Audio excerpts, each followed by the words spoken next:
Viral, pria ini koleksi bungkus rokok selama 2 bulan.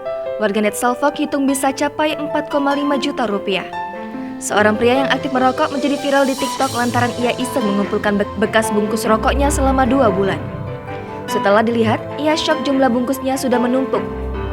Video tersebut dibagikan oleh pemiliknya @just_call_me_edo yang memperlihatkan penampakan koleksi bungkus rokoknya yang dikumpulkan di lemari. Bungkus rokok itu tampak menumpuk memenuhi lantai.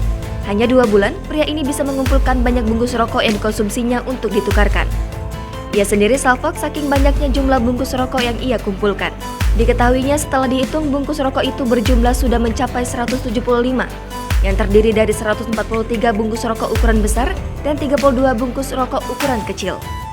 Dalam video ini, ia bermaksud untuk berhenti mengonsumsi rokok dan meminta tips pada warganet yang telah berhasil berhenti merokok. Unggahan video tersebut pun langsung dibanjiri beragam komentar dari warganet. Mereka pun membagikan tips agar bisa berhenti merokok. Bahkan salah satu warganet pun menyita perhatiannya dengan menghitung pengeluaran yang dihabiskan pria tersebut selama 2 bulan untuk mengonsumsi rokok. Hasilnya, pria tersebut menghabiskan 4,5 juta rupiah dalam 2 bulan. Jangan lupa subscribe, share, komen, dan like ya!